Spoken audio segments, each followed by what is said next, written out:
باللہ من الشیطان الرجیم بسم اللہ الرحمن الرحیم الحمدللہ رب العالمین والصلاة والسلام علی سید الانبیاء والمرسلین سیدنا و نبینا بالقاسم محمد اللہم صلی علی محمد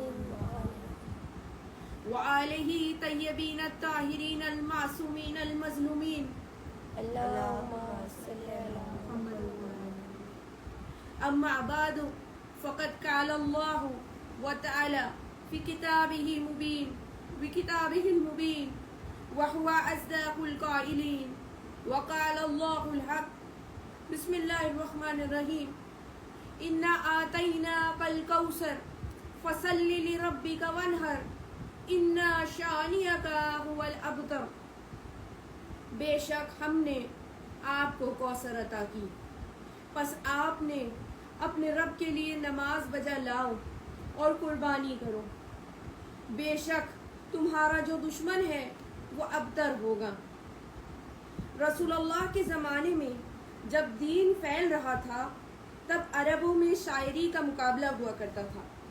دور جاہلیت میں 7 بڑے قصیدے جس کی مثال کلام عرب میں نہیں تھی انہیں خانہ کعبہ میں لٹکا دیا جاتا تھا. ان کے کلاموں کے مقابل میں اللہ سبحانہ و تعالیٰ نے ایک سورہ نازل کیا. کیا وہ سورہ قرآن کریم کی سب سے بڑی سورہ بقرہ تھی؟ نہیں، وہ قرآن کی سب سے چھوٹی سورہ کوثر تھی. حکم الہی آیا کہ اے رسول یہ سورہ آپ کعبہ کی دیوار پر آویزہ کر دیجئے.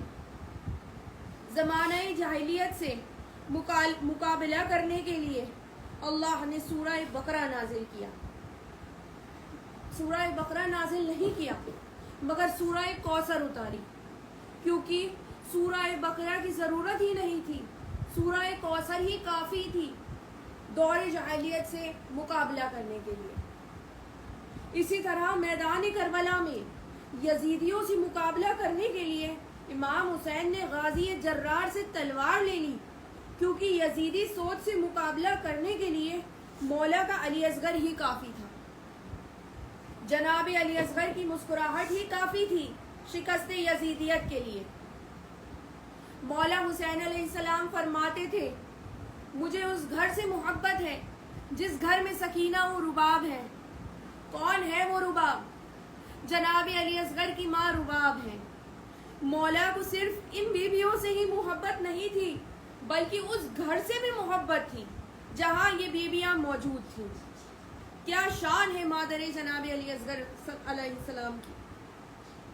روایت میں ہے کہ جناب رباب عقل و ادب کے اعتبار سے اپنے زمانے کی با ادب خاتون تھی. ایسی با عظمت ماں ہو تبھی جناب علی اصغر اور سکینہ وجود میں آتے ہیں. شاعر کہتا ہے بچہ بچہ تیری ہر عمر میں غالب نکلا اور پڑ گیا وقت تو اصغر بھی ابو طالب نکلا. جناب علی اصغر میں جناب ابو طالب کا خون ہے. جیسے آپ نے زمانے کے اللہ کی حجت کی مددگار بنے ابو طالب تھے، اس طرح جناب علی اصغر اپنے زمانے کی حجت کے مددگار بنے. جب روز عاشور مولا نے اپنا سارا لشکر کھو دیا، صدا دی حل من ناصر ینصرنا، کیا کوئی ہے جو میری مدد کو آئے؟ کیا کوئی ہے کہ جو رسول خدا کے حرم کے پردے کی حفاظت کرے؟ یک خیمہ حسینی میں گریا کی صدائیں بلند ہو گئیں. مولا خیمے میں داخل ہوئے. اے بیویوں، ابھی آپ کے درمیان حسین ابن علی زندہ ہے، آپ اتنی بلند آواز سے کیوں گریا کر رہی ہیں؟ بیویوں نے فرمایا مولا جب آپ نے حلمن کی صدا دی آپ کا 6 ماہ کا علی اصغر جھولے سے گر گیا.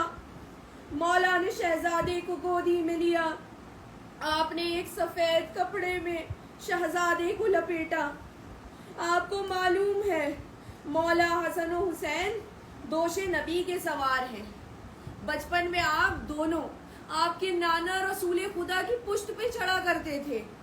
حتیٰ کہ رسول خدا جب نوازوں کو پشت پہ چڑھا دیکھتے تھے تو اپنے سجدے طویل کر دیا کرتے تھے۔ روز عاشور جناب علی اصغر ایسی سواری پر میدان میں تشریف لائے کہ میں جسارت کروں گی کہ ایسی سواری کسی کو بھی نصیب نہ ہوئی۔ جناب علی اصغر اس باپ کی گودی میں تشریف لائے جو خود دوش نبی کا سوار تھا۔ حسین ابا کے دامن میں چھپا کر مقتل میں علی اصغر کو لے آئے۔ کچھ دیکھ کے کہتے کہ شاید حسین قرآن لے آئے۔ مولا نے ابا کا دامن ہٹایا، اشکیا نے دیکھا ایک ننھا سا بچہ ہے۔ حسین اپنے معصوم بچے کو آغوش میں لائے تھے۔ ایک ذاکر کہتے ہیں کہ میں اپنی زوجہ اور 6 ماہ کے بچے کو لے کر سفر پر تھا۔ اچانک رستے میں میری گاڑی خراب ہو گئی۔ میں باہر کھڑا ہو گیا، کوئی میری مدد کو نہ رکا۔ میں نے اپنی زوجہ اور بچے کو بھی میرے ساتھ کھڑا کر لیا۔ 6 ماہ کے بچے کو دیکھتے ہی کئی گاڑیاں رک گئی اور کہنے لگی کہ کیا ماجرا ہے، تم اپنے 6 ماہ کے بچے کو ایسے راستے میں لے کر کیوں کھڑے ہو؟ ذاکر کہتا ہے میرے دل سے بے ساختہ نکلا، السلام علیکہ یا ابا عبداللہ الحسین۔ یہ لوگ مجھے جانتے بھی نہیں مگر میرے بچے کو دیکھ کر میری مدد کے لیے رک گئے۔ مگر ہائے مولا، آپ کی غربت، آپ نواسہ رسول تھے، آپ کے 6 ماہ کے بچے پہ بھی رحم نہیں کھایا گیا۔ میرے مولا نے ابا کا دامن ہٹایا، فرمایا اے لوگو، تمہارے نزدیک میں حسین خطا پر ہوں، مگر اس بچے کا کیا قصور ہے؟ یہ بچہ 3 دن سے پیاسا ہے، کہیں سے کوئی آواز نہیں آئی۔ مولا نے کہا بیٹا علی اصغر، شاید انہیں آپ کے بابا کی بات پر یقین نہیں آتا۔ آپ بھی تو حجت خدا کے بیٹے ہیں، ان پر اپنی حجت تمام کرو۔ اصغر نے اپنے سوکھے لبوں پر سوکھی زبان سے پھیرنا شروع کر دی۔ یہ منظر دیکھ کر فوج بے حیا منہ موڑ کر رونے لگی، لیکن کوئی آگے نہیں آیا کہ معصوم کو پانی پلا دے۔ مولا نے فرمایا شاید تم لوگ سمجھتے ہو کہ تم پانی لاؤ گے تو میں بھی پانی پی لوں گا، مگر لو میں اصغر کو لٹا دیتا ہوں، تم اسے پانی پلا دو۔ مولا نے اپنے لگتے جگر کو تپتی زمین پر، خاک کربلا پر بچے کو لٹا دیا، کہا آؤ خود بچے کو پانی پلا دو۔ کوثر کے مالک کہہ رہے ہیں میرے بچے کو پانی پلا دو۔ کوئی آگے نہیں بڑھا۔ مولا نے اصغر کو واپس گود میں لے لیا۔ ادھر شمر ملعون کو لگا کہ کہیں فوج انقلاب نہ لے آئے، فوج میں انقلاب نہ آ جائے۔ عمر سعد نے حرملہ کو بلایا، کہنے لگا حرملہ حسین کے کلام کو روک دے۔ حرملہ نے تیر جوڑا، ہاتھ کانپنے لگے۔ عمر سعد بولا حرملہ اگر مجھے کوئی کہتا کہ عرب میں سب سے بہادر تیر انداز کون ہے، میں تیرا نام لیتا۔ تو کانپ رہا ہے، کیا تو اس 6 ماہ کے بچے سے ڈر گیا؟ بولا میں جب بھی تیر جوڑتا ہوں، ایک برقع پوش بی بی میرے تیر کے سامنے آ کر کہتی ہے اے حرملہ تو بھی تو اولاد والا ہے، میرے بچے کو نہ مار۔ حرملہ نے تیر جوڑا، اصغر کے گلے پہ جا کر لگا، مقتل میں آتا ہے وہ تیر ایسا تھا کہ بچہ اس کے وزن سے باپ کے ہاتھ پر پلٹ گیا، بچے کے گلے سے مولا کے سینے پہ تیر پیوست ہو گیا۔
ہے، تیری رضا پہ تسلیم خم ہے.